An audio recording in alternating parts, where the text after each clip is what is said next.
स्वागत है आप सभी का मोटिवेशनल कहानियों में। आज की कहानी का शीर्षक है मेंढकों की टर्टर। एक बार एक किसान बहुत सुखी था। वह हमेशा लोगों की भलाई का काम करता था।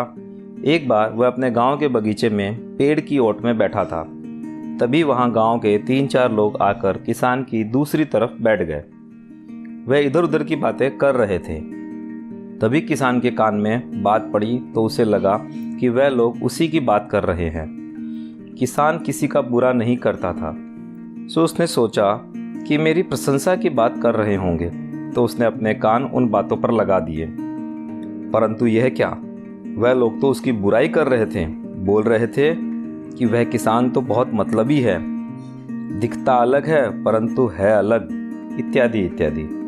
इस बात का किसान पर बहुत खराब असर पड़ा। अब वह जब भी लोगों को बात करते देखता तो उसे लगता कि वह लोग उसकी बुराई कर रहे हैं। अगर कोई उसकी मुंह पर तारीफ करता तो उसे लगता कि वह मेरी मजाक बना रहे हैं। अब तो उसके घर वालों को भी लगने लगा था कि वह बहुत बदल गया है और उदास रहने लग गया है।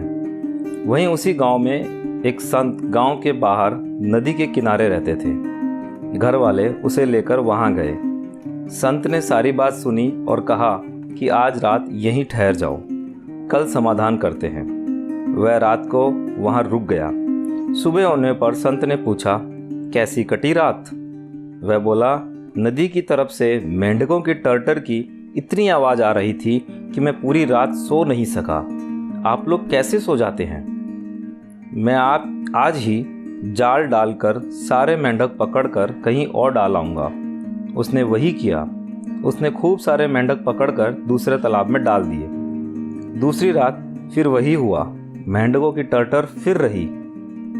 दूसरी सुबह स्वामी जी बोले, बेटा, इन मेंढकों को तुम चुप नहीं करवा सकते, यह इनकी आदत है।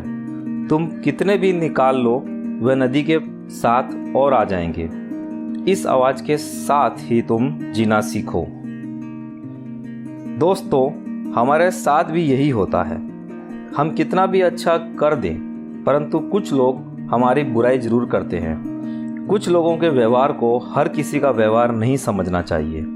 यह समझ लें कि मेंढकों का काम है टर्टर करना। जब दिन होता है तो वह चुप हो जाते हैं। वह खाली रात के अंधेरे में ही टर्टर करते हैं। परिस्थिति से घबराने की बजाय उसका समाधान खोजना चाहिए। मेंढक यूं ही टर्टर करते रहेंगे, उन पर ध्यान ना दें। धन्यवाद।